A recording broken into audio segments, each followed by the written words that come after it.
దుష్ట శక్తులు ఉన్నాయి, వ్యతిరేకించినటువంటి దురాత్మలు ఉన్నాయి, వాయుమండలంలో తిరిగేటువంటి అధిపతులు ఉన్నారు. మీరందరూ యెహోవాను స్తుతించండి అని చెప్తున్నాడు భక్తుడు. సృష్టి మొత్తము యెహోవాను స్తుతించాల్సిందే. ఎంత చక్కగా చెప్పాడంటే, ఉన్నత స్థల నివాసులారా ఆయనను స్తుతించండి. ఇక్కడ చూడండి, ఆకాశవాసులు స్తుతించాలి, ఉన్నత స్థల నివాసులు స్తుతించాలి. ఆకాశవాసులు ఎవరు? ఉన్నత స్థల నివాసులు ఎవరు? ఆకాశవాసులు ఎవరు? ఉన్నత స్థల నివాసులు ఎవరు? చెప్పాలి మీరు. ఆకాశవాసులు ఎవరు? ఆకాశవాసులు ఎవరు? ఉన్నత స్థల నివాసులు ఎవరు? ఉన్నత స్థలము దేవుడిది. పరమాకాశము, ఆకాశములు, మహాకాశములు, పరమాకాశము. ఈ ఆకాశాలు చాలా ఉన్నాయి. వీటిలన్నిటిలో మనము చూసే ఆకాశము మామూలు ఆకాశము. ఈ ఆకాశ వాసులు, ఇందులో వాయుమండలము, మేఘమండలము, భూమండలము ఇవన్నీ ఉంటాయి. ఇంతవరకు ఈ ఆకాశము. ఈ ఆకాశము పైన పరమాకాశం అన్నది. మహాకాశాలు ఉన్నాయి, మహాకాశాలు ఉన్నాయి. ఆ మూడవ ఆకాశములో పరదైసు ఉన్నది. పరిశుద్ధులు చనిపోయినటువంటి దేవుని ఆత్మలో నివసించే స్థలం అన్నది. హల్లెలూయా. మీరు ఇక్కడే ఉన్నారా? అందుకనే నా మాట మీద మీరు దృష్టి ఉంచాలి. దీన్ని ఎక్కడ పెట్టి నేను కొద్ది పక్కకి వెళ్తాను, మీరు దృష్టి ఉంచడానికి. ఏప్రిల్ రాసిన పత్రిక 14వ అధ్యాయం. దయచేసి వాక్యం చదవటానికి ఆశీర్వాదమ్మ గారు కొంచెం నోట్ తీసుకొని సిద్ధంగా ఉండాలని మనం చేస్తా ఉన్నాను. ఏప్రిల్కు రాసినటువంటి పత్రిక 13వ అధ్యాయము 14 వచ్చిన ఆశీర్వాదం గారు ఉన్నారు. పట్టణము మనకిక్కడ లేదు గాని ఉండబోచున్న దాని కోసం ఎదురు చూస్తున్నాము. కాబట్టి ఆయన ద్వారా మనము దేవునికి ఎల్లప్పుడూ స్తుతియాగము చేయడము, అనగా ఆయన నామమును ఒప్పుకొనుచు జీవ ఫలము అర్పించుదము. ఇలాంటి మాటలు వినాలి, దేవుడి మాటలు. ఉపకారమును ధర్మమును చేయి మర్చిపోకుడి, అట్టి యాగములు దేవునికి ఇష్టమైనవి. నీ పైన నాయకులుగా ఉన్నవారు లెక్క ఒప్పచెప్పవలసిన వారి వలె మీ ఆత్మలను. నిలవరమైన పట్టణము మనకి ఇక్కడ లేదు అంటున్నారు. ఏంటది నిలవరమైన పట్టణం అంటే? నిలవరమైన పట్టణం అంటే దయచేసి వినండి, ఇటు చూడండి. చెప్పు, నిలవరమైన పట్టణం అంటే ఏంటి? నిలవరం నువ్వు వచ్చిందే లేటు, మళ్ళీ శాశ్వతంగా ఉండే పట్టణం ఏది లేదు. కనుక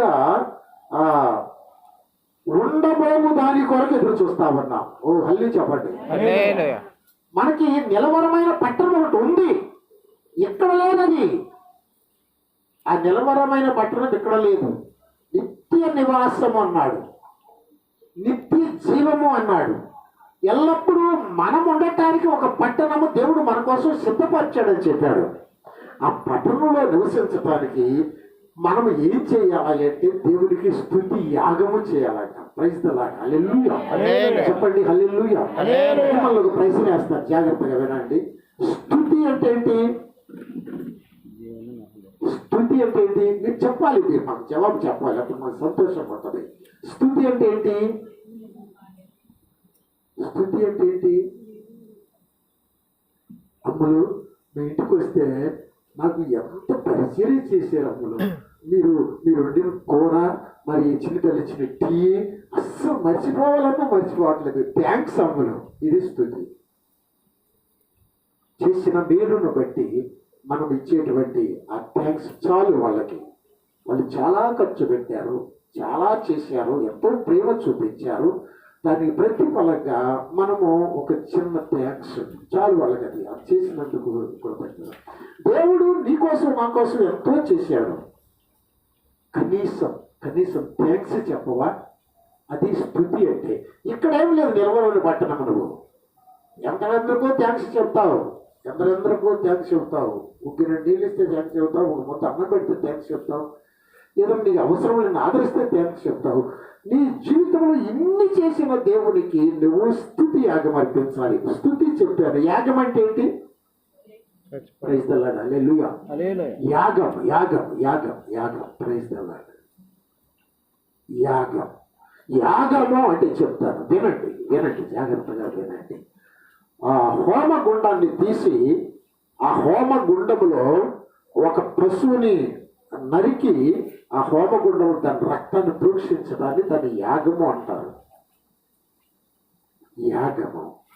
ఈ యాగము తిరిగి నలిగిన హృదయము దేవునికి ఇష్టమైన బలి యాగము అన్నాడు వాక్యంలో. ఇంకా చాలా జాగ్రత్తగా వినాలి.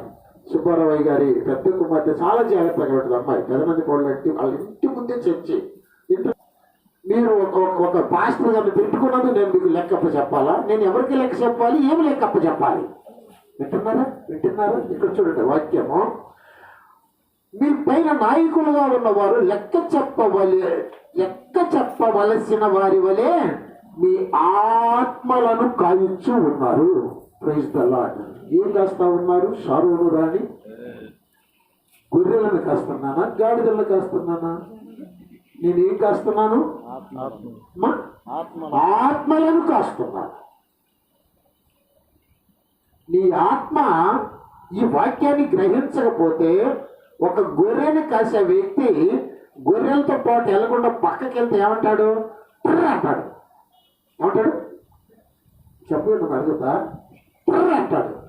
ఆ గొర్రెల కాపరి స్వరం అని పక్కకి వెళ్ళి గొర్రె తిరిగి రావాలి. తిరగలాది ఏం చేస్తాడు?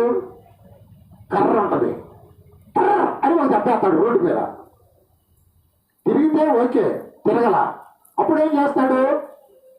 పటామని ఒకటి వేస్తాడు దానికి. అప్పుడు తిరుగుద్ది. ట్రనే గమనించాలి. దెబ్బపడిన దాకా కాదు, గట్టింపబడిన దాకా కాదు. కనుక ఇప్పుడు నేను మిమ్మల్ని ట్ర అంటున్నా. మీకు అర్థమైతే హల్లెలూయా చెప్పండి.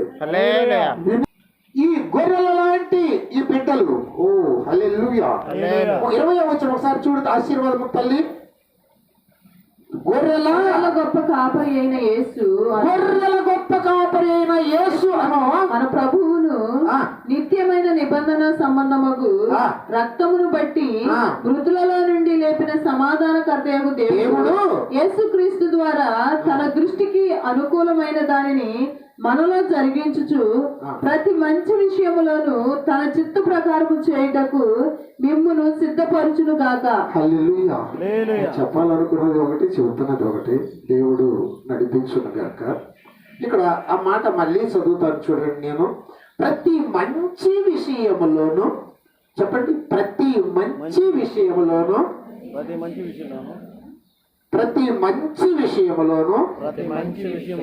తన చిత్త ప్రకారము చేయుటకు మిమ్మును సిద్ధపరచును గాక. ప్రతి మంచి విషయములోను తన చిత్త ప్రకారము చేయుటకు మిమ్మును సిద్ధపరచును గాక.